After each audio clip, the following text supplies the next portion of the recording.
kayo mag-double sa kuwan o bag sa gilid, di ba?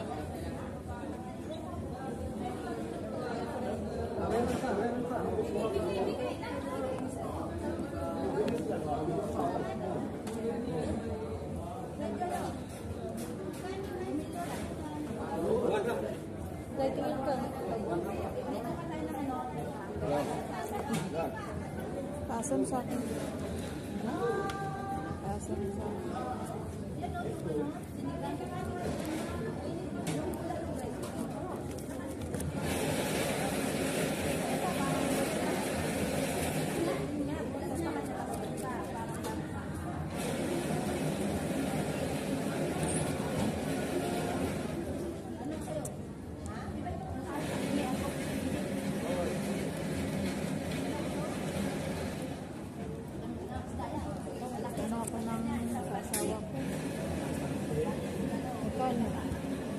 Magkano? 20. Hindi, magkano yung ibigay mo dun sa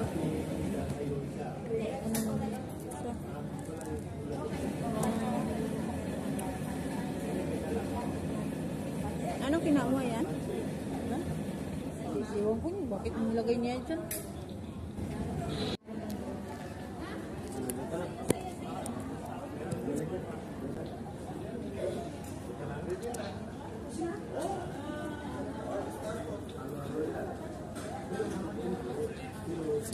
Saan benta? Akin hindi yun. Magano ka doon sa Pinas? Magano ka doon sa Pinas? 100,000 ah. Kahit bukas pa. Dati magano lang yun? 5,000. Tapos 30,000 yun ang down ko. Blue key talaga yun. Kaya sabi ko sa'yo, yung pera mo na yan, kung inano mo yun ng lote,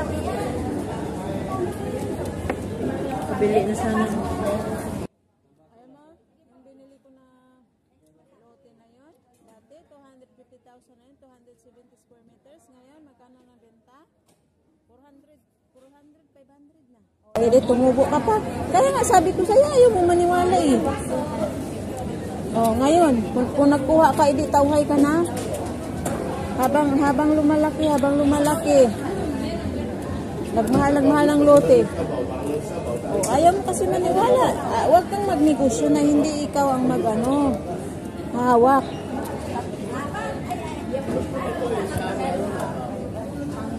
Ayaw mo kasi maniwala. Pangit kasi. Pangit kasi doon dahil ako lang yung hindi sila tumutulong. Kaya nga sabi ko sa'yo, kung inano mo yun ng lote, malaki na sana ang pera mo ngayon. Ayaw mo kasi makina. Tignan mo. Yung nag-ano ako doon sa Buwi. Di ba nag-stay ako? Ano doon? Tawag yan.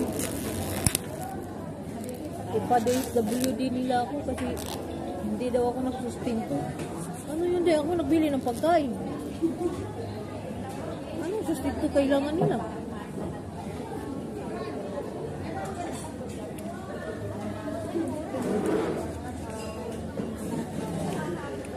Hindi, ang ginamin ko, kung nakinig ka sana sa akin, yung 100,000 yun, kung dinawin mo, mura. 100? Hindi, magkano lang dati yung lote? Mura lang. 150. Mura lang nung hindi pa nagka-COVID. Hindi ko kasi maano, kasi ang pera na sa bangko. Bangko mo.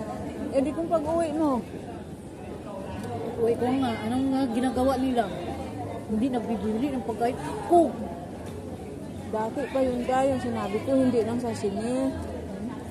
Kasi ngayon mahal na dahil. Mura na. Malamig sa mura lang dati. Buti naman sa'yo yung Kapatid at saka asawa ko yung nag-ano sa doon kasi mag-process. Sino mag-process? Kaya nga, asawa mo at saka kapatid mo. Ang tapat sa'yo eh. Eh, nanay mo yun eh. Diyos ko day. Diyos ko day, ayoko na magsalita. Mas tiwala ka nga yan kasi nanay mo. Parang hindi nila ako kadugo. Binugbog ako doon. Hindi mo alam, binugbog ako doon. Pinalayas pa ako. Hindi ko na sana yan sila papansinin din. Kaya nga ang sabi ko sa'yo, nung hindi pa nagka-COVID, kung nakinig ka sana sa akin, sisig ba yun? Ito mo take out? Sisig.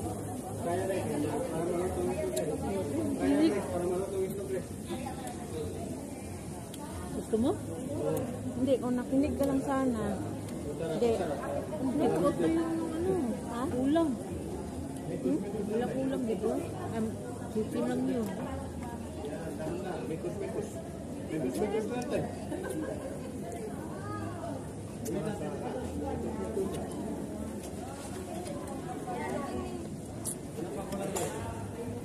Nakinig ka sana yun.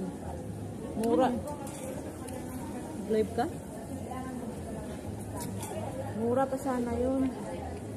Panahon na yun, wala pang COVID. 6 na taon na nakalipas. Eh di ilan na ang tinumubo ko ngayon? 100. Sa ano? Ayun eh. Lote? Bininta mo? Hindi ko binenta. Pagawaan ko yan ng boarding house para sa...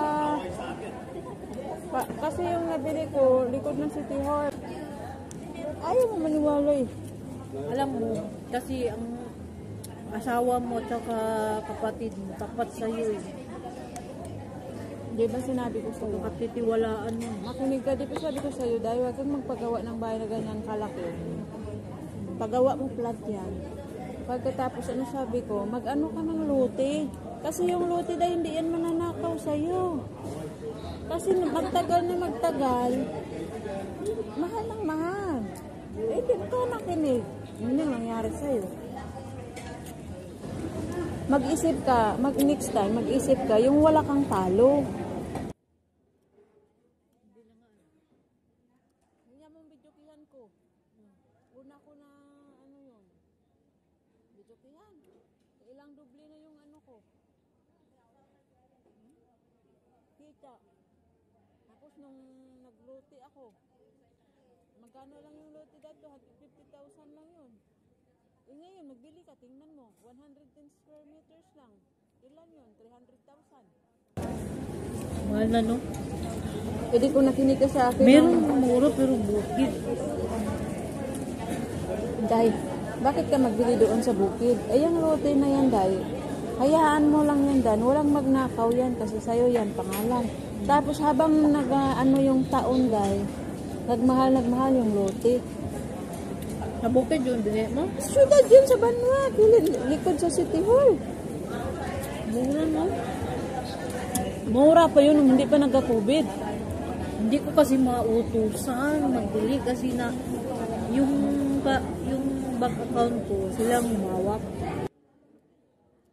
Kahit sa online, Day, i-search. Oh, kahit sa online, i-search mo. Bakit nga yung kaibigan ko dito, di nagtrabaho kasi pamangkin ng amo ko. Bakit nakakuha siya ng lote? Siya man ang nagpaluak. Tapos sa Pinas lang yung nag-ano. Oo nga, siya nag-ano. Pero mayroong nag-ano din sa akin. Sa akin wala naman doy. Mas iisa. Tignan mo yung bahay ko. Hindi ko mapagawa-gawa.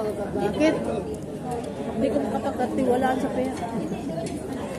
Alam mo sabi nila, kung pagawain mo yan, bayaran mo din kami. Tignan mo. Bakit nagtiwala ka? Ang laki nung nagastos mo yun ah. Ang kumpiteran mo. Di ba sabi ko sa'yo, huwag kang magtiwala. Ayaw mo. Eh ngayon, may ano man, may nag-process man doon. Talagang hindi mo yun, talagang hindi mo yun iniisip. Sorry, computer, wala mo din. Okay na yun. At least na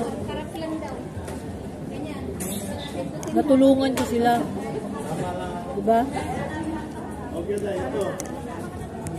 Ngayon, yun na.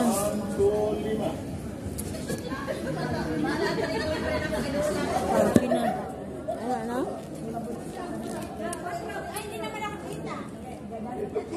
Hmm? At least ba, 1, 2, 3. matulungan ko sila. Ano mo sila? Sana, pero malaking pera yun. Malaking Ang kaso lang, okay lang yung magtulong ako.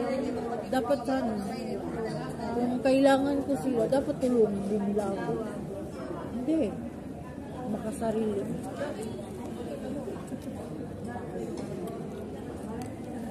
Alam mo ba yung anak ko? Parang walang respeto. Pag hindi mapadala ng pera, sigaw-sigawan ako. ba't ganun? Kasi, Kung ano yung nakikita sa paligid niya, doon sila tama. na ano. Tama. Minsan iiyak ako din. Minsan ko kalimutan ko sila lahat. Kasi walang nagmamahal sa akin. Walang nagmamahal. Bakit ganun? Yung anak ko, hindi naman. Minsan lang naman maghingi.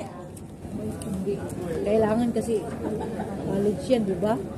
Hindi nga, naka-video call ka lang. Patayin agad yun lang magsabi. Mama, punta na ako ng ano, buy na. Patayin agad. Tapos, nagpapadala ako, tanungin ko kung nakuha na ba yung pera. Sigawan ka pa. Dahil, tapos pinadalan ko ng pera dahil may extra yun kasi idagdag ko dun sa pangalawa niyang exam, ginastos niyang 14,000 dahil. Tapos ang bayad ng exam niya 23,000. Na-distress ako dahil meron pa yung amo ko, sigaw ng sigaw. Kung sa iba pa yung problema ko, siguro nagpakamatay na din. Kaso may Panginoon ako. Walang ni isa tumulong sa akin.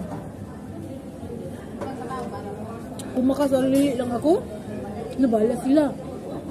Iyaan ko silang nililagan yan. Ngayon, saan ka nagpapadala? Doon sa ano? Bakit sa nanay mo? Ano? Hindi naman. Ha? Sa nanay mo. Ngayon sa nanay ko, napadala ako ngayon. Kasi dati,